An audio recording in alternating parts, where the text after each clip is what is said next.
పహల్గామ్లోని పర్యాటక ప్రాంతంలో జరిగిన అమానుష ఉగ్రవాద దాడి భారతదేశాన్ని తీవ్రంగా కలిచివేసింది. అమాయక పౌరుల ప్రాణాలు బలైన ఈ ఘటనకు బదులుగా భారత ప్రభుత్వం అత్యంత ధైర్యంగా, వ్యూహాత్మకంగా చేపట్టిన ప్రతిస్పందన చర్యే ఆపరేషన్ సింధూర్. ఇది కేవలం ప్రతీకార చర్య మాత్రమే కాకుండా భారత వైఖరిలో సంభవించిన మౌలిక మార్పును ప్రపంచానికి ప్రకటించిన ఘట్టంగా నిలిచింది. 1999 నాటి ఇండియన్ ఎయిర్లైన్స్ విమానం హైజాక్ సూత్రధారులు 2019 పుల్వామా దాడిలో ప్రమేయం ఉన్న వారితో సహా 100కు పైగా ఉగ్రవాదులు ఈ దాడుల్లోనే మరణించారు. పాకిస్తాన్ పీఓకే వ్యాప్తంగా 9 ఉగ్రవాద శిబిరాలను భారత దళాలు ధ్వంసం చేశాయి. ఈ శిబిరాలను లష్కర్ ఎ తోయిబా, జైషే మహమ్మద్, హిజ్బుల్ ముజాహిదీన్ వంటి ఉగ్రవాద సంస్థలు నిర్వహిస్తున్నాయని, ఇవి భారత్పై దాడులకు శిక్షణ ప్రణాళిక కేంద్రాలుగా ఉన్నాయని నిఘా వర్గాలు గుర్తించాయి. పాక్ డ్రోన్ దాడులకు భారత్ ప్రతిస్పందన పరిస్థితి తీవ్ర రూపం దాల్చడంతో పాకిస్తాన్ కూడా జమ్మూ కాశ్మీర్, పంజాబ్, రాజస్థాన్లోని భారత సరిహద్దును లక్ష్యంగా చేసుకుని క్షిపణులు, డ్రోన్లతో దాడులకు దిగింది. దీనికి భారత్ కూడా తీవ్రంగా ప్రతిస్పందించింది. మే 7 నుంచి మే 10 వరకు 4 రోజుల పాటు ఇరు దేశాల మధ్య డ్రోన్ దాడులు, క్షిపణి ప్రయోగాలు, నియంత్రణ రేఖ వెంబడి కాల్పులు కొనసాగాయి. ఇరు దేశాలు యుద్ధం అంచు వరకు వెళ్ళాయి. కానీ ఆ తర్వాత జరిగిన పరిణామాలతో మే 10న తక్షణమే భూమి, గాలి, సముద్ర మార్గాల్లో అన్ని రకాల కాల్పులు, సైనిక చర్యలను నిలిపివేయడానికి ఇరుపక్షాలు ఒక అంగీకారానికి అయితే వచ్చాయి. ఇక పాక్ గడ్డపైకి భారత దళాల చొచ్చుకెళ్లిన దాడులు పీఓకే పరిమితం కాకుండా పాకిస్తాన్ ప్రధాన భూభాగంలో 100 కిలోమీటర్ల లోపలికి వెళ్లి భారత దళాలు దాడులు నిర్వహించాయి.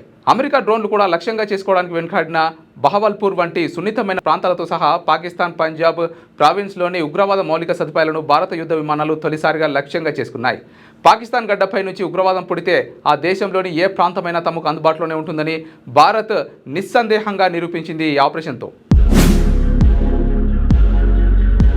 భారత దళాలు చైనా తయారీ వాయు రక్షణ వ్యవస్థలను ఛేదించి నిర్వీర్యం చేశాయి. కేవలం 23 నిమిషాల వ్యవధిలో భారత రఫేల్ యుద్ధ విమానాలు, స్కాల్ఫ్ క్షిపణులు, హ్యామర్ బాంబులతో పౌరులకు ఎలాంటి నష్టం లేకుండా తమ లక్ష్యాలను పూర్తి చేశాయి.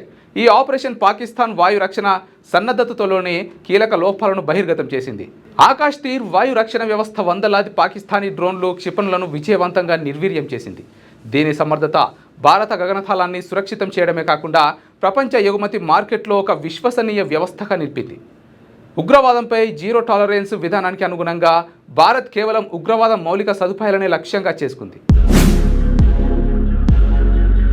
బోలారి వైమానిక స్థావరంలో స్క్వాడ్రన్ లీడర్ ఉస్మాన్ యూసుఫ్, 4 వైమానిక సిబ్బందితో సహా 50 మందికి పైగా మరణించగా యుద్ధ విమానాలు ధ్వంసమయ్యాయి.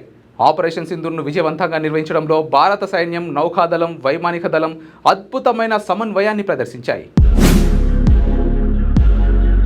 ప్రజలను రక్షించుకోవడానికి ఎవరి అనుమతి కోసం ఎదురు చూడబోమని భారత్ ప్రపంచానికి స్పష్టం చేసినట్టయింది ఈ ఆపరేషన్తో.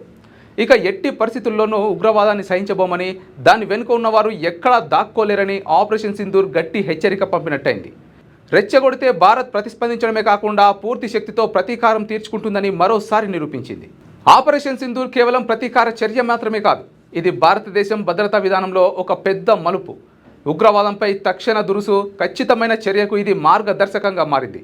భవిష్యత్తులో భారత్ తన సార్వభౌమత్వాన్ని, పౌరుల రక్షణను ఎటువంటి పరిస్థితుల్లోనూ తృణప్రాయంగా తీసుకోదనే గట్టి హెచ్చరిక ఒక్క పాక్కే కాదు, యావత్ ప్రపంచానికి తెలియజేయడం ఈ ఆపరేషన్ సింధూర్ నిరూపించింది.